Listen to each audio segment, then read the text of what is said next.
la frustration que j'ai ressentie sur le moment, je l'ai transformée en force plus tard. Donc, tu vois, sans tout ça, c'est tous les bas qui nous font aller plus haut. C'est toujours comme ça.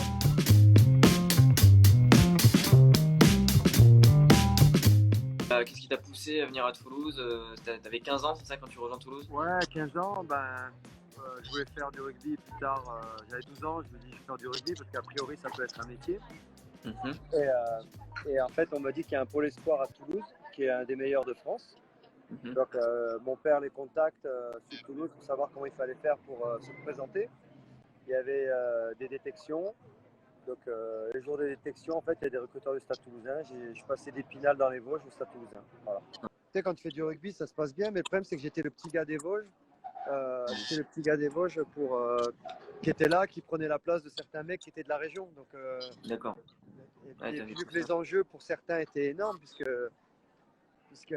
voilà, c'était le Stade Toulousain en plus. Donc il y a eu ceux qui étaient contents, ceux qui étaient un petit peu, on va dire, jaloux.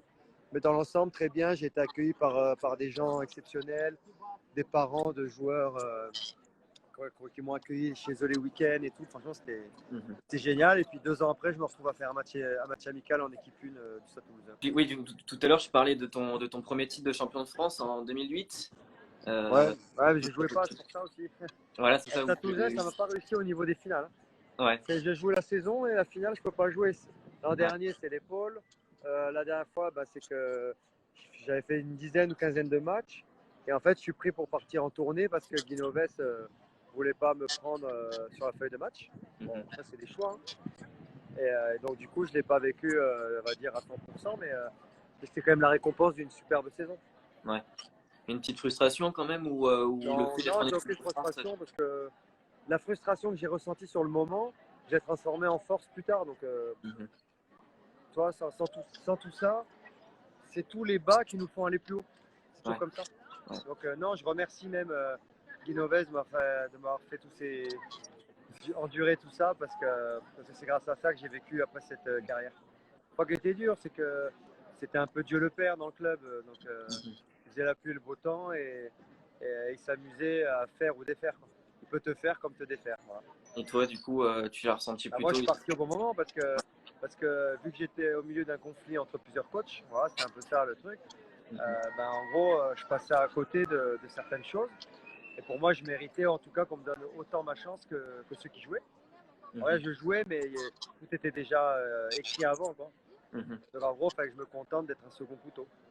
Je parle de ça parce que Jacques Brunel, il voit en moi il voit en moi mon potentiel, comme ce que vous voyez au stade. Sauf que lui, il n'avait aucun intérêt de me court-circuiter, quoi. Et dès le premier match, ça se passe bien.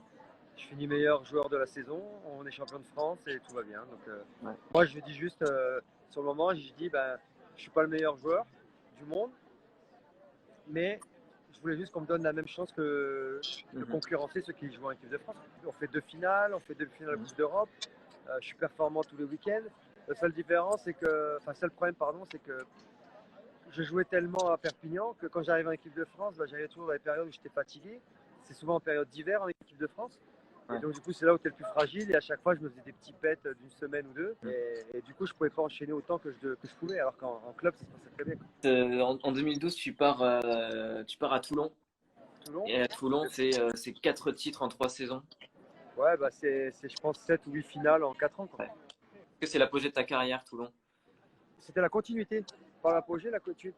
Parce qu'en fait, quand tu arrives dans un club, moi, il y a 2 questions. C'est un, quel est le potentiel du club? Et 2, quelle est ta place dans le club? Tu Mhm. vois. Et à ce moment-là, à Perpignan, bon, je reviens de la Coupe du Monde, le club, il joue plus les premiers rôles. Et ma place dans l'équipe, c'était pas du tout en phase avec ce que j'ai toujours vécu depuis mes 15 ans. Mhm. Donc c'est comme ça que Bernard m'appelle à Toulon. Et en fait, c'est une continuité. Et à chaque fois, c'était step par step et on monte, on monte, on monte. Et puis oui, c'était l'apogée sur 5 années. C'était 5 années de très très très haut niveau. C'était extraordinaire. C'était exceptionnel. Et c'est vrai qu'à Toulon, c'était la constellation. Sauf Ouais. que quand tu étais là au milieu de jouer avec tous ces mecs, que tu jouais tous les matchs et que tu es au milieu, tu te dis, ouais, en fait, tu te mets au niveau très rapidement et tu progresses très vite, quoi. Mhm. Le potentiel, on l'a tous. Pas tous, mais on l'a pour certains. Mais après, il y a aussi un environnement qui fait que tu pourras exploiter ton plein potentiel. Aujourd'hui, il y en a, ils rigolent en me voyant à droite à gauche tous les jours, mais au bout d'un moment, le travail paye. C'est comme ça. Ouais. On ne devient pas joueur rugbyman pro du jour au lendemain. Donc, on ne réussit pas dans la vie privée ou vie professionnelle en claquant des doigts, c'est du travail. Tu me disais tout à l'heure, tu prépares un peu ton après-carrière. Oui. Tu t'es lancé Non, c'est pas que je prépare, là, c'est que je la vis en fait. Ouais, tu la vis, ouais. Je la vivais déjà depuis 2 ans. D'accord. J'ai fini de la préparer dans l'année et là, je la vis à fond. Voilà. T'envisages de re-signer dans un club l'année prochaine ou... Là, ouais, je pense que je vais re-signer dans un club. Ouais. Je le vois lundi pour les modalités. Et puis, je l'annoncerai sur les réseaux où est-ce que j'ai signé. Ok. Ça sera en France ou ailleurs? En France. En France, d'accord. En France, ce sera peut-être pas en tant que joueur, mais peut-être. On verra. Ok.